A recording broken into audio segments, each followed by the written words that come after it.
সানডেতে জেসমিনের ফ্রেন্ডের হাতে শাড়ি আর জুয়েলারিগুলো পাঠালাম। সময় মতো পৌঁছেও গেল, কিন্তু দ্রোণ আগের দিন খুব ঝামেলা করেছে বাড়িতে ওদের এঙ্গেজমেন্ট করতে হবে বলে। জেসমিন না বলায় খুব মারধর করেছে। জেসমিন দ্রোণকে খুব ভয় পায়, প্রথম থেকেই খেয়াল করেছি। ভয়ের কারণ জানি না সঠিক, তবে আন্দাজ করতে পারি। অরবিন্দবাবু বাড়ি ফিরে দেখে জেসমিন ওর রুমেই শুয়ে আছে, হালকা জ্বর আর কপালে একটা ব্যান্ডেড লাগানো। ক্ষিপ্ত হয়ে প্রচণ্ড মারধরও করে দ্রোণকে। তারপর জেসমিনের কাছে গিয়ে ওকে বোঝালেন। শুয়ে থাকা জেসমিনের মাথায় হাত বুলিয়ে, এত ভয় পাস কেন? কাল আয়ুষ পার্টিতে আসলে আমি তোমাদের এঙ্গেজমেন্ট অ্যানাউন্স করে দেবো। জেসমিন বলল, আঙ্কেল তুমি যা ভাবছো তা নয়, we are just friend, nothing else. অরবিন্দবাবু বললেন, ফ্রেন্ডশিপ আর ভালোবাসার পার্থক্য বুঝিস না? আমার ভালোবাসা, স্নেহ আর তোকে বড় করে তোলার দাম দিতে চাইছিস তোর অপছন্দে দ্রোণকে বিয়ে করে। জেসমিন বলল, আমি দ্রোণকে না করে দিলে ও কি করতে পারে তুমি জানো না? ওর দু চোখ দিয়ে দু ফোঁটা জল গড়িয়ে আসলো। আর আয়ুষ সেখানে নতুন নিজের কেরিয়ার তৈরি করতে এসেছে, বছর হলো মাত্র। আমার জন্য কোনো বিপদে পড়ুক আমি চাই না। অরবিন্দবাবু বললেন, তুই কেন এইসব ভাবছিস? ও তোকে ভালোবাসে আর তুই ওকে। দ্রোণ আয়ুষের কিছুই করতে পারবে না। He is a strong man, আর ও তোর জন্য সব করতে পারে। আমি বুঝেছি ওর কথায়। জেসমিন বলল, but I don't know what can I. বলতে না বলতেই অরবিন্দ তাকিয়ে দেখলেন টেবিলের ওপর দুটো গিফট পড়ে আছে। একটা দ্রোণের দেওয়া ভেরি এক্সপেন্সিভ ওয়েস্টার্ন ড্রেস, আরেকটাতে কি আছে বুঝলেন না, কিন্তু এত যত্ন করে সুন্দর প্যাকিং করা দেখেই বুঝতে পারলো আয়ুষের দেওয়া নিশ্চয়ই। অরবিন্দবাবু বললেন, নাইস ড্রেস, এক্সপেন্সিভ ভেরি। কোনো উত্তর আসলো না। তাকিয়ে দেখলো জেসমিন মাথা নিচু করে বসে কাঁদছে, চোখে জল ছলছল করছে। গিফটের দিকে ঘুরে প্যাকিং করা গিফটটা হাতে নিল। বাহ, খুব সুন্দর প্যাকিং করা, নিশ্চয়ই স্পেশাল কিছু হবে। খুব যত্ন করে প্যাকিং করেছে। সাথে সাথে রিয়াকশন এলো জেসমিনের তরফ থেকে। আয়ুষ পাঠিয়েছে, মার্সির হাত দিয়ে। অরবিন্দবাবু পিছনে ঘুরে তাকিয়ে হাসলেন, কাছে গিয়ে বসলো। এই তো ভালোবাসা। যেই গিফটটার কথা বললাম অমনি সেন্ডারের নাম বলে দিবি। আগেরটাতে তো বললি না? তুমি যদি সত্যি কাউকে ভালোবাসো তার জন্য তুমি বাগী হতেই পারো, যে কারোর চোখে চোখ রেখে কথা বলার সাহস পেয়ে যাবে। Real love in life come once, never it come again, catch it, otherwise you will lost everything my dear, my love. আমি শুধু তোমার পাশে থাকতে পারি, যা করার তোমাকেই করতে হবে, সেটা কিভাবে তাও তোমাকেই ভাবতে হবে। বলেই চলে গেলেন দরজাটা বন্ধ করে। পরের ইভিনিংয়ে পার্টিতে গেলাম। তার আগে সোহেলকে সারপ্রাইজ প্ল্যানটা কি করে অ্যারেঞ্জ করবে সব বুঝিয়ে দিয়ে গেলাম। একটা ফুলের বাঞ্চ নিয়ে গিয়েছিলাম, বিভিন্ন ধরনের ফ্লাওয়ার দিয়ে সাজানো, যদিও সেটা সোহেল এনে দিয়েছিল আমাকে। ভেতরে গিয়ে এদিক ওদিক তাকিয়ে দেখলাম মিস্টার অরবিন্দ এবং জেসমিন কেউ নেই ওখানে। হঠাৎই ওর বন্ধু মার্সি এসে দাঁড়ালো আমার সামনে, হাই বলে। আমিও হাই বললাম। মার্সি বলল, I am fine, searching uncle. Ayush বলল, আঙ্কেলকে খুঁজছি আর বার্থডে কালকে দেখতে চাইছি। মার্সি বলল, wait, I call her and uncle also. কিছুক্ষণ বাদেই আঙ্কেল আসলেন আর হাম্বেল হয়ে আমাকে ওয়েলকাম জানালেন। মানুষটা একদম আলাদা আর পাঁচজনের থেকে। দেখলেই তার চরিত্র সম্পর্কে একটা সুন্দর আর রেসপেক্টেড ধারণা হয়, এবং সেটা সত্যিও বটে। আচমকাই পাশে এসে দাঁড়ালো দ্রোণ। দ্রোণ বলল, who are invite you, get out from here. আমার শার্টের একদিকের কলারটা ধরে পড়লো। আমি ওর হাতের দিকে তাকালাম আর আস্তে করে ছাড়িয়ে ঘুরে দাঁড়ালাম চোখে চোখ রেখে। তখনই তাকিয়ে দেখি জেসমিন নামছে সিঁড়ি দিয়ে, আমার দেওয়ার শাড়িটা পরেছে। মুচকি হেসে বললাম দ্রোণকে, শালা তোর বোন নিমন্ত্রণ দিয়েছে, জামাইবাবুর সাথে এইটুকুই আর কি ক্ষমা করলাম, চল সরে যায় এবার। বলেই জেসমিনের দিকে তাকিয়ে একটা ধাক্কা দিয়ে সরিয়ে গিয়ে সোজা জেসমিনের সামনে ফুলের বাঞ্চটা ধরলাম, উইশ করলাম হ্যাপি বার্থডে। কি যে অপূর্ব লাগছিল ওকে, বলে বোঝাতে পারবো না। হলদে ফর্সা গায়ের রং, মিডিয়াম হাইটের মেয়ে, নাক, ঠোঁট, মুখ আর চোখ দুটোতে আমি প্রথম থেকেই হাবুডুবু খাচ্ছি। খুব সুন্দর, বিউটি কুইন যেন। তার উপর রেড গ্রিন কম্বিনেশনে শাড়িটা আর জুয়েলারিগুলো যেন ওর জন্যই তৈরি স্পেশালি। অন্য যে কোনো মেয়ের মনে জেলাসি তৈরি করবেই, আর পুরুষের প্রেমকে আরও জ্বালিয়ে দেয় আগুনে ঘি ফেলার মতো। ও মুচকি হেসে থ্যাঙ্কস বলে নিল বাঞ্চটা। সাথে সাথে দ্রোণ এসে হাতের ফুলটা নিয়ে ফেলে দিল এবং চিৎকার করে উঠল, জাসমিন, হাউ ডিয়ার ইউ! এত সাহস হয় কি করে তোমার? ওকে ইনভাইট করেছো কার পারমিশন নিয়ে? জাসমিন জাস্ট কেঁপে উঠল ভয়ে। আমার ভীষণ রাগ।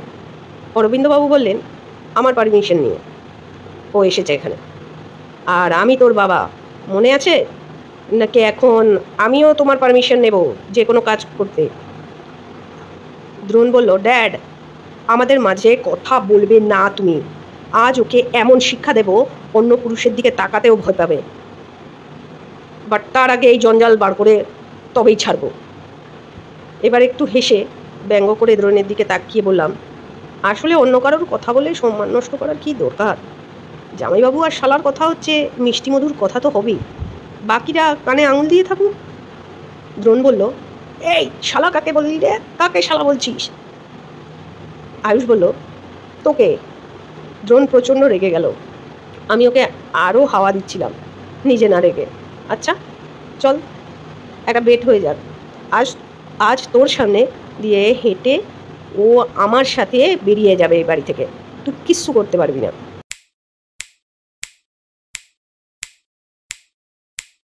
দ্রোণ হঠাৎ হেসে উঠল, জাসমিন তোর সাথে যাবে? What a joke! হাসালি ভাই হাসালি, ও আমার ঘুড়ি আমারই থাকবে। আয়ুষ বলল, কেটে আমার কাছে উড়ে এসেছে। এতদিন আমি ঢিল দিয়েছিলাম, তাই প্যাচ দিতে পেরেছিস। এখন যেই টান দিয়েছি তুমি ভোক্কাটা বাবা। দ্রোণ খেপে কলারটা ধরায় হাতাহাতি লেগে গেল। জাসমিন মাঝে আসায় দ্রোণ ওকে চড় মারলে আমার রাগ আরও 3 গুণ হয়ে গেল। আমি নিজেকে কন্ট্রোল করতে পারলাম না। দ্রোণকে মুখে ঘুষি বসিয়ে দিলাম, আর ওর নাক ফেটে রক্ত বেরিয়ে আসলো। রক্ত দেখে দ্রোণ একটু ঘাবে গেল, কিন্তু তেড়ে আসলো মারতে। দুজনে ধাক্কাধাক্কি করতে করতে কখন মারামারি লেগে গেল প্রচণ্ড রকমের। জাসমিন স্টপড, প্লিজ স্টপড বলে কাঁদতে শুরু করলো। তারপর কেউ যখন থামাতে পারলো না, জাসমিন নিজেই এগিয়ে এসে দ্রোণের থেকে আমাকে রীতিমতো ধাক্কা দিয়ে সরিয়ে দিল। আমি কিছুক্ষণের জন্য ওর ব্যবহারে কষ্ট পেয়েছিলাম, এই ভেবে যে জাসমিন আমার সাথে হয়তো যাবে না, কিন্তু তারপরে এই ব্যাপারটা পরিষ্কার হয়ে গেল। জাসমিন বলল, তোমরা দুজনে কি করছো এটা? আজ আমার বার্থডে, এই একটা দিন তো আমি খুশিতে থাকি, সেটাও নষ্ট করে দিলে। কেন এরকম করছো? দ্রোণ বলল, ওকে বেরিয়ে যেতে বলো এখান থেকে, জাস্ট আউট হিম। জাসমিন বলল, no no way, he is my guest, so তুমি ওকে এইভাবে অপমান করতে পারো না। আর যদি ওকে এখান থেকে যেতেই হয় তাহলে আমিও যাব ওর সাথে। এইসব কথাও বলল দ্রোণের চোখে চোখ রেখে। এই সব কথাগুলো দ্রোণের চোখে চোখ রেখে বলল। আমি অবাক, এবং মিস্টার অরবিন্দও অবাক যে এই মেয়েটির কী হলো। দ্রোণ ভাবতেই পারছিল না এমনভাবে বলল, কি করে বলল। তাই ওকে ভয় দেখানোর চেষ্টা করছিল ওর হাত ধরে। তুমি যাবে? এত বড় সাহস! আমার চোখে চোখ রেখে কথা বলছো? জাসমিন বলল, আমার হাত ছাড়ো দ্রোণ। Drona, leave me. না হলে কি করবি? হ্যাঁ, আমি ছাড়বো না, তুমি আমার, শুধু আমার বলে কেমন একটা পাগলের মতো করছিল, আর জাসমিনকে সবার সামনে কিস করার চেষ্টা করছিল। আমি এগিয়ে যাচ্ছিলাম ওর দিকে, কিন্তু হঠাৎই জাসমিন হাতটা কোনো রকমে ছাড়িয়ে সপাটে ওর গালে চড় বসিয়ে দিল। Don't cross your limits. আমি কোনো এক্সপেন্সিভ গিফট নই যে তুমি যেমন খুশি তেমন ব্যবহার করবে, যা খুশি করবে। আমার নিজস্ব পছন্দ আছে, ভালো লাগা আছে, ভালোবাসা আছে। I like Ayush, I want to live with him, I love him and it ever, for ever and ever. বলে ঘুরে আমার হাতটা ধরলো। আমি খুশি হব না কি করব বুঝতে পারছিলাম না। আমরা দুজনে বেরিয়ে আমার গাড়িতে উঠলাম। সোহেলের অনেকগুলো মিস কল দেখলাম। ওকে বললাম ফোন করে, আমি আসছি ভাই।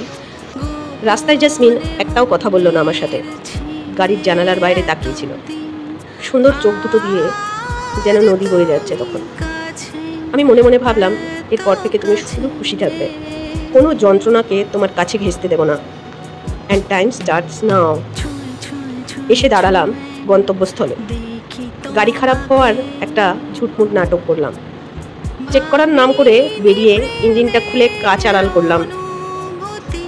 এরপর সোহেলকে ফোন করে বললাম, সব রেডি? ওদিক থেকে সোহেল বলল, হ্যাঁ। বলতেই এগিয়ে গেলাম সাইডের গলি দিয়ে।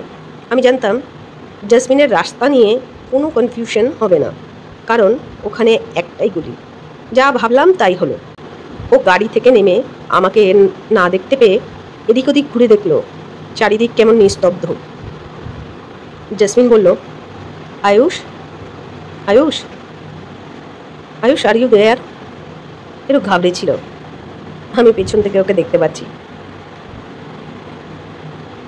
Ayush, where are you? এগিয়ে গলিতে ঢুকলো। I am very upset, don't play this hide and seek, I am not interested, please. একটু দাঁড়ালো, ঘুরে গাড়ি থেকে ফিরে যাচ্ছিল। কি একটা ভেবে আবার গলিতে ঢুকে এগিয়ে আসলো। কিছুটা এগিয়ে আসতেই রাস্তার দুধারের বড় বড় গাছগুলোকে দুই প্রান্তে রেখে রাস্তাটা বেরিয়েছে, মাঝে ফ্লাওয়ার দিয়ে লেখা, টাইম স্টার্ট নাও, 10, 9, 8, 7, 6, 5, 4। লেখা মতোই এগিয়ে আসলো। এরপর রাইট অ্যারো আঁকা, সেদিকেই এগোলো। আবার নাম্বার লেখা। ও একটু হতবাক হলেও কিছু আন্দাজ করছিল। ও চোখের জল শুকিয়ে এসেছিল, যেন অন্য কোনো চিন্তায় ভেসে যাচ্ছে। ওর মুখে হাসি ফুটে উঠছিল একটু একটু করে, আর আমি সব দূর থেকে দেখছিলাম, কারণ আমি ওকে ওর প্রতিটা এক্সপ্রেশনকে নিখুঁতভাবে দেখতে চাইছিলাম। যেতে যেতে কখন যে শূন্যতার মাঝখানে এসে দাঁড়ালো বুঝতেই পারিনি। হরেক রঙের ফুল দিয়ে অনেকটা জায়গা জুড়ে তৈরি। রাস্তার দুধারের অন্ধকার কাটানো হয়েছে ক্যান্ডেল দিয়ে। ক্যান্ডেলের আলোর রোশনায় ফুলের রাস্তায় হেঁটে মাঝখানে এসে দাঁড়াতে গাছের ওপর থেকে ফুল ফেলা হলো, আর আমি আচমকা ওর সামনে এসে দাঁড়ালাম। হ্যাপি বার্থডে ডিয়ার মাই লাভ। ওর মুখের হাসিটা দেখার মতো ছিল। বাকরুদ্ধ হয়ে তাকিয়ে রইল আমার দিকে। কিছুক্ষণ পরে বলল, আই এম সারপ্রাইজ। কেউ আমাকে এরকম ফিল করাতে পারিনি। আজ পর্যন্ত কেউ আমাকে এরকম ফিল করাতে পারে আমি কোনোদিন ভাবিনি। It's the best gift in my life. Ayush, I don't know what could I do, what say. কিছু সময়ের জন্য মনে হচ্ছিল I am in dream. If I give you something, can you accept? I never do it before as like as. Ayush bollo, I can't understand. What you want to do? By the way, আজকে তোমাকে surprise দেওয়ার দিন, so পরে ভেবে দেখা যাবে। আমার আরও অনেক কিছু দেওয়ার আছে, বলার আছে, সব গুলিয়ে যাবে মনে হচ্ছে। জাসমিন কিছুক্ষণ আমার চোখের দিকে তাকিয়ে থেকে দু পায়ে গিয়ে আসলো। কন্টিনিউ আমার চোখের দিকে তাকানো, একটা খুঁত নিল গলায়। আমি যেন মদহোশ হয়ে গেছিলাম ওর চোখে। এরপরে আলতো করে ওর দুই হাতের মাঝে আমার মুখটা ধরে ঠোঁটে ওর উষ্ণ স্পর্শ দিল। আমি ভাবতেই পারিনি, কিন্তু তখন যেন হাওয়ায় উঠছে। আমার ভেতরে একটা অদ্ভুত উত্তেজনায় আমার হাত দুটো নিজেই পকেট থেকে বেরিয়ে ওর কোমর জড়িয়ে ধরল। নিজের ওপরে যেন কোনো রকম কন্ট্রোল ছিল না, শুধু অদ্ভুত ভালো লাগা ছিল। ভালোবাসার মানুষটাকে এত কাছে পাওয়ার, জানিস তো জাসমিন হয়তো নিজেকে হারিয়ে ফেলেছিল, আর এক হাতে আমাকে আরও আষ্টে পিষ্টে জড়িয়ে নিল। বেশ কিছুক্ষণ পরে, কতক্ষণ জানি না, বসে গেল। তিনপা সরে ডায়মন্ড রিংটা হাতে নিয়ে স্বস্তিকের মতো বসে প্রপোজ করেই ফেললাম। Will you marry me? Will you be my forever Jasmine? Jasmine হাতটা বাড়িয়ে ইশারায় বোঝালো ইয়েস। আর রিংটা পরাতেই আমাকে জড়িয়ে ধরলো। দুজনে অনেকটা টাইম কাটিয়ে সেখান থেকে ফিরলাম আমার বাড়িতে ঢোকা মাত্র সোহেল উইশ করলো, আর সারপ্রাইজটা কেমন ছিল জানতে চাইলো। জেসমিন প্রথমে স্ট্রেঞ্জ হয়ে পরে বুঝতে পেরে বলল, তোমাদের দুজনের কারসাজি, তাই তো? দুজনেই হেসে দিলাম। জেসমিন বলল, হাসির কিছু নেই, আমার খুব খুব খুব ভালো লেগেছে। হঠাৎই চোখ ঘোরাতেই ওর পছন্দের সেই আইটেমগুলো ঘরে সাজানো দেখে আরও খুশি হলো। ঘরে খাওয়ার জন্য স্পেশাল কিছু ছিল না, তাই জেসমিন নিজেই রান্না করলো। তিনজনে আড্ডা দিতে দিতে খাওয়া শেষ হলো। সোহেল বলল, তুই আমার সাথে শুয়ে পড় আয়ুষ। আমি বললাম, কেন রে? না না, তোর গায়ে গন্ধ, আমি ওর সাথে শোবো আজকে। সোহেল বলল, তোকে শুতে দেওয়ার জন্য বসে আছে, এই যে অপমানটা করলি মনে রাখিস। আয়ুষ বলল, আরে যা তো। আমি সোহেলকে ভেঙে চলে গেলাম। সোহেল দাঁড়িয়ে রইল দরজার কাছে। আমি আস্তে করে ঘরে ঢুকলাম, কিন্তু সে টের পেয়ে গেল। জেসমিন বলল, কি চাই? আমি বললাম, বাড়ি ঘুমোবো না? জেসমিন বলল, হ্যাঁ, কিন্তু সেটা বাইরে অথবা সোহেলের সাথে। আমি বললাম, প্লিজ কাছে এসো না। এখন থেকে এতটা কাছেই থাকবো বলে ওর দিকে এগিয়ে ঝুঁকে জড়িয়ে ধরলাম। ও সরে যেতে চাইতো, কিন্তু আমি ওকে টেনে আবার আমার বুকের কাছে নিলাম। কিস করতেই যাচ্ছিলাম, এক ধাক্কা ছিটকে পড়লাম নিচে। সব নেশা ধরে গেল। কি হলো এটা? জেসমিন বলল রীতিমতো হেসে, নেশা কাটালাম, নাও গেট আউট। আমি বললাম, প্লিজ পায়ে ধরি, থাকতে দাও না, প্রমিস, কিচ্ছু করবো না, কিচ্ছু করবো না, এক কোনায় শুয়ে থাকবো, প্লিজ। জেসমিন হেসেই যাচ্ছে, কিন্তু কিছুতেই ওকে রাজি করানো গেল না। ও আমায় বলল, নো ওয়ে। ইশারায় দরজা দেখিয়ে দিল। অগত্যা কোনো উপায় রইল না। বেরিয়ে যেই সোহেলের ঘরের দিকে তাকালাম, মাথা চুলকাতে চুলকাতে সোহেল দরজাতেই দাঁড়িয়েছিল। আমাকে দেখে এটা শয়তানি হাসি দিয়ে দরজাটা মুখের উপরেই বন্ধ করে দিল। প্রচণ্ড রাগ হচ্ছিল ওর ওপরে, কিন্তু কি করি, কিছুক্ষণ আগেই বাজে কথা বলেছি। আর আমি তাই বসার ঘরে সোফায় বসে বসে তোকে ইলেকট্রিক পত্র লিখছি, বুঝলি? অর্ক, বাড়িতে তুই ছাড়া আমার ফিলিংসটা কাকে বলতাম বল? আমি দেরি করতে চাই না, যত তাড়াতাড়ি সম্ভব বিয়েটা সেরে ফেলতে চাই, যাতে ওকে কেউ আমার থেকে দূরে সরাতে না পারে। বিয়েটা সেরেই ভাবছি চাকরিটা কলকাতায় ট্রান্সফার করিয়ে নেব। আবার ভাবিস না ঘরে শুতে দিচ্ছে না বলে বিয়েটা সেরে ফেলতে চাইছি। আমি ওর ওপরে আমার ছাড়া অন্য কারোর দাবি রাখতে চাই না, সেই জন্যই তারা, অন্য কিছু নয়। ইমেলটা পড়ে আমায় একটা ফোন করে দিস। আমি সকালে বাড়িতে ফোন করব, মাকে জানাবো। তুই ওখানে সবটা ম্যানেজ করে নিস ভাই অর্ক। আর ওর একটা ফটো পাঠাচ্ছি, বাড়িতে সবাইকে দেখাস। ওকে না, গুড নাইট। আর একটু পরের জন্য গুড মর্নিং ভাই অর্ক। দেখতে দেখতে যাওয়ার দিন চলে আসলো। পৌলমীকে নিয়ে আয়ুষ রওনা দিল। থাই এয়ারপোর্টে পৌঁছে গাড়ি নিয়ে সোজা কটেজ।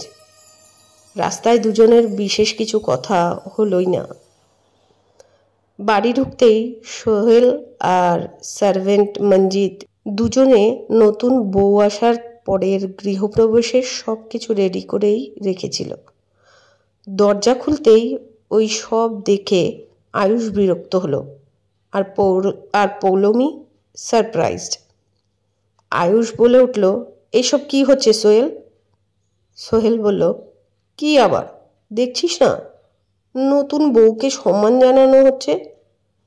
আয়ুষ একবার পৌলমীর মুখের দিকে তাকালো, তারপর ওদের দিকে তাকিয়ে বিরক্ত প্রকাশ করলো। এইসবের জন্য ফালতু সময় নেই আমার কাছে। সোহেলকে ঠেলে ভেতরে ঢুকে গেল। সোহেল একটু অপ্রস্তুত হয়েই পরক্ষণে একটা সুইট স্মাইল দিয়ে বলল, বরণ তো লক্ষ্মীর হয়, প্যাঁচার নয়। বরণ করে ভেতরে নিলে পৌলমীর মুখটা বিষণ্ণ হয়েই রইল। সোহেল অনেকক্ষণ ধরে কিছু বলার চেষ্টা করছিল। পৌলমী ঘুরে তাকাতেই কেমন বোকার মতো হেসে উঠল। পরের পর্ব এর পরের দিন বলবো। সঙ্গে থাকুন, ভালো থাকুন। সাবস্ক্রাইব এবং লাইক, শেয়ার, কমেন্ট করতে ভুলবেন না যেন।